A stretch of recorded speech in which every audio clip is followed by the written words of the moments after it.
নতুন করে বিতর্কের সৃষ্টি, শেখ হাসিনার দেশ ত্যাগের অনুমতি দিয়েছে কে? এবং সর্বশেষ জানাবো জাতির উদ্দেশ্যে প্রধান উপদেষ্টা সরকারকে ব্যর্থ করতে মহাপরিকল্পনা কার্যকর। এতক্ষণ শুনছিলেন সংবাদ শিরোনাম, এবার বিস্তারিত। নতুন করে বিতর্কের সৃষ্টি, শেখ হাসিনার দেশ ত্যাগের অনুমতি দিয়েছে কে?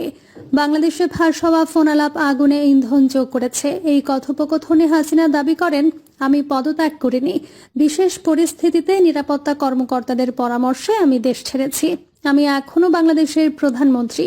এই বিবৃতিটি অনেকের কাছে প্রশ্ন তুলেছে যে তিনি পদত্যাগ না করলে কে তাকে দেশ ছাড়ার অনুমতি দিয়েছে। এর আগে শেখ হাসিনা ভারত থেকে দেশের পরিস্থিতি নিয়ে উদ্বেগ প্রকাশ করেছিলেন। উল্লেখ করেছিলেন যে তার প্রস্থানের পরে বিশৃঙ্খলা সৃষ্টি হয়েছিল এবং আওয়ামী লীগের নেতাকর্মীদের থেকে শুরু করে সংখ্যালঘুদের নির্যাতিত করা হচ্ছে। এটি অন্তর্বর্তী সরকারের প্রধান উপদেষ্টা ডক্টর মোহাম্মদ ইউনূসের কঠোর প্রতিক্রিয়ার প্ররোচনা দেয়, যিনি বাংলাদেশে অশান্তি উস্কে না দেওয়ার জন্য ভারতে থাকাকালীন শেখ হাসিনাকে নীরব থাকার জন্য সতর্ক করেছিলেন। শেখ হাসিনাকে দিল্লিতে নিয়ে যাওয়া বাংলাদেশ বিমান বাহিনীর ফ্লাইটের বিবরণ ফাঁস হওয়ার পর বিতর্ক আরও তীব্র হয়। সরকার দাবি করে যে তিনি বিশৃঙ্খল পরিস্থিতির কারণে আনুষ্ঠানিকভাবে পদত্যাগ করতে পারেননি, তবুও জোর দিয়েছিলেন যে তিনি পদত্যাগ করেছেন। যাই হোক, ফ্লাইটের বিবরণ থেকে বোঝা যায় যে প্রধানমন্ত্রীর বাসভবন গণভবন বিক্ষোভকারীদের দ্বারা দখল করার পরেও শেখ হাসিনা এবং তার বোন তখনও ঢাকায় ছিলেন। তার ফ্লাইট বিকাল ৩টা ১১ ঢাকা ছেড়েছে। শেখ হাসিনা যদি সত্যিই পদত্যাগ করে থাকেন তবে তার প্রস্থানের অনুমোদন কে দিয়েছে তা নিয়ে প্রশ্ন উঠেছে। সামরিক প্রধান ওয়াকারুজ্জামান, যিনি এই সময়ের মধ্যে প্রশাসনিকভাবে দায়িত্বে ছিলেন, সম্প্রতি একটি মার্কিন মিডিয়া সাক্ষাৎকারে দাবি করেছেন যে তিনি হাসিনার প্রস্থান সম্পর্কে অবগত ছিলেন না। এটি শেখ হাসিনার দেশ ছেড়ে যাওয়ার সিদ্ধান্তের বৈধতা নিয়ে উদ্বেগ বাড়ায়। টাইমলাইনে প্রকাশ করে যে শেখ হাসিনা ৫ আগস্ট চলে যাওয়ার পর ৮ আগস্ট রাত ৮টা পর্যন্ত বাংলাদেশে কোনো সরকার ছিল না। এই সময়কালে সেনাপ্রধান প্রশাসনিক সিদ্ধান্ত নেন। যাই হোক, শেখ হাসিনা যদি পদত্যাগ করতেন তাহলে তার আদেশ আর বৈধ হবে না। প্রশ্ন তোলেন, কিভাবে বিমান বাহিনীকে তাকে ভারতে নিয়ে যাওয়ার নির্দেশ দেওয়া হয়েছিল? বিমান বাহিনীর বিমানের বিশদ বিবরণ আরও জটিল করে তোলে। স্কোয়াড কোড AGAS 1431 সহ বিমানটি ঢাকা থেকে সরাসরি দিল্লির উদ্দেশ্যে যাত্রা করে। সরকারি সূত্র আগে বলেছিল যে শেখ হাসিনা প্রথমে হেলিকপ্টারে করে ত্রিপুরার আগরতলায় যান এবং তারপর একটি কার্গো প্লেনে দিল্লি যান। যাই হোক, ফ্লাইটের বিবরণে ঢাকা থেকে দিল্লির সরাসরি যাত্রা দেখানো হয়েছে, ইঙ্গিত করে যে তিনি রিপোর্টের চেয়ে বেশি সময় ঢাকায় ছিলেন। একটি উড়োজাহাজ দেশের আকাশসীমা ছেড়ে যেতে হলে উচ্চ স্তরের সরকারি অনুমোদনের প্রয়োজন হয়। শেখ হাসিনার প্রস্থান সম্পর্কে সামরিক প্রধানের জ্ঞানের অভাবকে এই অনুমতি দিয়েছে তা নিয়ে প্রশ্ন ওঠে।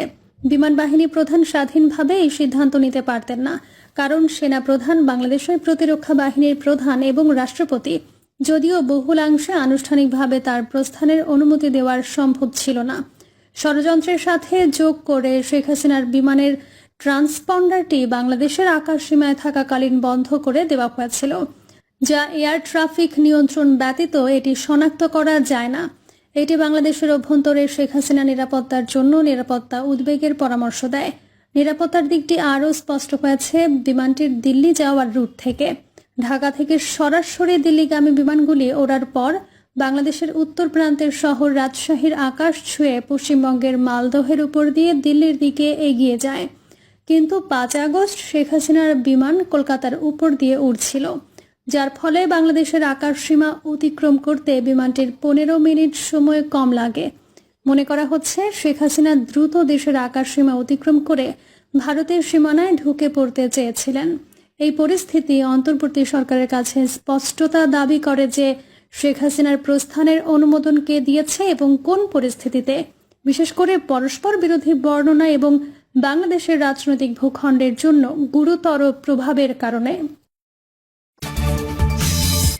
জাতির উদ্দেশ্যে প্রধান উপদেষ্টা সরকারকে ব্যর্থ করতে মহাপরিকল্পনা কার্যকর।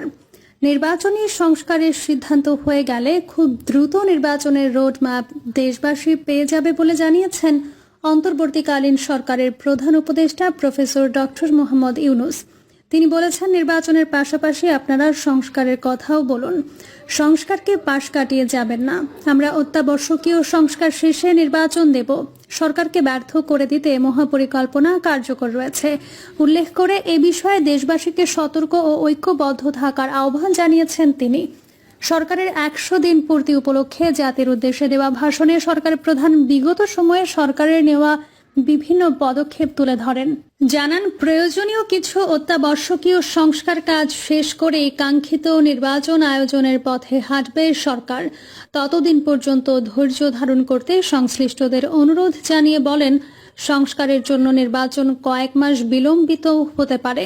তিনি বলেন, নির্বাচন ট্রেনের যাত্রা শুরু হয়ে গেছে। এটি কখন স্টেশনে থামবে তা নির্ভর করবে সংস্কার নিয়ে দলগুলোর ঐক্যমত্যের ওপর। ভাষণে প্রফেসর ইউনূস জুলাই আগস্টের প্রতিটি হত্যার বিচার করার পুনঃ প্রতিশ্রুতি ব্যক্ত করেন। জানান, পতিত স্বৈরাচার শেখ হাসিনাকেও ভারত থেকে ফেরত যাওয়া হবে।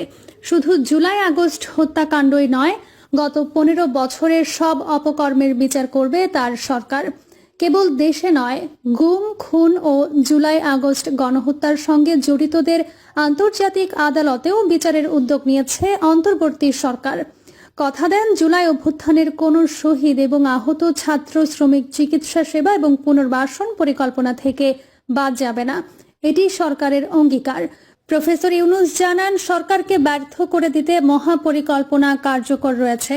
ধর্মীয় সংখ্যালঘুদের মধ্যে অহেতুক আতঙ্ক ছড়ানোর চেষ্টা করা হয়েছে। তাই পরাজিত শক্তির সকল হীন প্রচেষ্টাকে ঐক্যের মাধ্যমে নস্যাৎ করে দেওয়ার আহ্বান জানান তিনি। এই সময় সরকারের সংস্কার কর্মকাণ্ড ও নতুন বাংলাদেশ বিনির্মাণে বিশ্ববাসীর সমর্থনের কথাও উল্লেখ করেন তিনি। প্রফেসর ডক্টর মোহাম্মদ ইউনূস বলেন, স্বৈরশাসনে বিপর্যস্ত এই দেশকে আমাদের সবাইকে মিলে পুনর্গঠন করতে হচ্ছে। জুলাই আগস্ট বিপ্লবের পর আমরা এমন একটি দেশ হাতে পেয়েছি যার সর্বত্র ছিল বিশৃঙ্খলা। স্বৈরশাসন টিকিয়ে রাখতে আইন শৃঙ্খলা বাহিনীকে জনগণের মুখোমুখি দাঁড় করিয়ে দেওয়া হয়েছিল। বিপ্লব চলাকালে প্রায় 1,500 ছাত্র শ্রমিক জনতার শহীদে মৃত্যু হয়। আহত হয়েছেন 19,931 জন। আহতদের জন্য ঢাকার 13টি হাসপাতাল সহ বিভিন্ন বিশেষায়িত হাসপাতালে চিকিৎসার ব্যবস্থা করা হয়েছে। প্রতিদিনই তালিকায় আরও নতুন নতুন শহীদদের তথ্য যোগ হচ্ছে, যারা স্বৈরাচারের আক্রোশের শিকার হয়ে এই পৃথিবী ছেড়ে চলে গেছেন। প্রতিটি হত্যার বিচার আমরা করবই। আমরা গুমের তদন্তে একটি কমিশন গঠন করেছি। অনেকেই কমিশনের কাছে গুমের অভিযোগ করতে ভয় পাচ্ছেন, এই ভেবে যে অভিযুক্ত ব্যক্তিদের দ্বারা তারা আবার আক্রান্ত হতে পারেন, ক্ষতিগ্রস্ত হতে পারেন। আমি আপনাদের আশ্বস্ত করতে চাই, আপনারা দ্বিধাহীন চিত্তে কমিশনকে অভিযোগ জানান। কারো সাধ্য নেই আপনাদের গায়ে আবার হাত দেয়। তিনি বলেন, জুলাই আগস্টের বিপ্লবের পর ছাত্রছাত্রীরা শহর বন্দরের দেওয়ালে দেওয়ালে তাদের মনের কথা লিখেছে। তাদেরও আগে যারা গুমের শিকার হয়েছে, প্রতিটি গোপন আস্তানার দেওয়ালে দেওয়ালে তারা লিখে রেখেছেন তাদের কষ্টের মর্মস্পর্শী বিবরণ। তাদের এসব কষ্টের কথা শুনে আমাদের হৃদয় কেঁপে উঠেছে। এসবের সঙ্গে জড়িতদের আমরা বিচারের কাঠগড়ায় দাঁড় করাবই। অভিযুক্ত যতই শক্তিশালী হোক, যে বাহিনীরই হোক, তাকে ছাড় দেওয়ার সুযোগ নেই। কেবল দেশে নয়, গুম, খুন ও জুলাই আগস্ট গণহত্যার সঙ্গে জড়িতদের আমরা আন্তর্জাতিক আদালতেও বিচারের উদ্যোগ নিয়েছি। ইন্টারন্যাশনাল ক্রিমিনাল কোর্টের প্রধান কৌশলী করিম খানের সঙ্গে আমার এ ব্যাপারে ইতিমধ্যে কথা হয়েছে। এছাড়াও আইন শৃঙ্খলা রক্ষাকারী বাহিনীর কোনো সদস্য কিংবা অন্য কেউ যাতে হত্যা, গুম সহ এ ধরনের কোনো অপরাধে জড়িয়ে পড়তে না পারে, এজন্য আমরা গুম বিরোধী আন্তর্জাতিক সনদে স্বাক্ষর করেছি।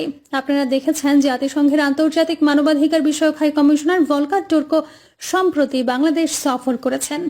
জাতিসংঘ জুলাই আগস্ট হত্যাকাণ্ডের তদন্তে আমাদের সহযোগিতার হাত বাড়িয়ে দিয়েছে। ডিসেম্বরের প্রথম সপ্তাহে তারা আমাদের তাদের রিপোর্ট হস্তান্তরের প্রতিশ্রুতি দিয়েছে। অতীতের গুমের ঘটনাগুলো তদন্ত কাজেও আমরা নিয়মিত তাদের সঙ্গে যোগাযোগ রক্ষা করে চলেছি। মানবাধিকার রক্ষায় সহযোগিতা করতে ঢাকায় তারা তাদের জনবল বাড়ানোর প্রস্তাব দিয়েছে। আমরা এই প্রস্তাব গ্রহণ করেছি। প্রধান উপদেষ্টা বলেন, আবারও জানাচ্ছি, গণঅভ্যুত্থানের শহীদদের পরিবারকে পুনর্বাসন করা হবে। একজনকেও বাদ দেয়া যাবে না। সকল আহত শিক্ষার্থী, শ্রমিক জনতার চিকিৎসার সম্পূর্ণ ব্যয় সরকার বহন করবে। আহতদের দীর্ঘমেয়াদী এবং ব্যয়বহুল চিকিৎসা এবং শহীদের পরিবারের দেখাশোনার জন্য স্বাস্থ্য মন্ত্রণালয়ের নেতৃত্বে একটি পূর্ণাঙ্গ তালিকা প্রস্তুত করা হয়েছে। প্রতিটি শহীদ পরিবারকে সরকারের পক্ষ থেকে 30 লাখ টাকা দেওয়া হচ্ছে। যারা বুলেটের আঘাতে তাদের দৃষ্টিশক্তি হারিয়েছেন তাদের চিকিৎসার জন্য নেপাল থেকে কর্নিয়া আনার ব্যবস্থা করা হয়েছে। যাদের প্রয়োজন তাদেরকে সরকারের পক্ষ থেকে বিদেশে চিকিৎসার জন্য পাঠানো হচ্ছে। জুলাই অভ্যুত্থানের কোনো শহীদ এবং আহত ছাত্র শ্রমিক চিকিৎসা সেবা এবং পুনর্বাসন পরিকল্পনা থেকে বাদ যাবে না।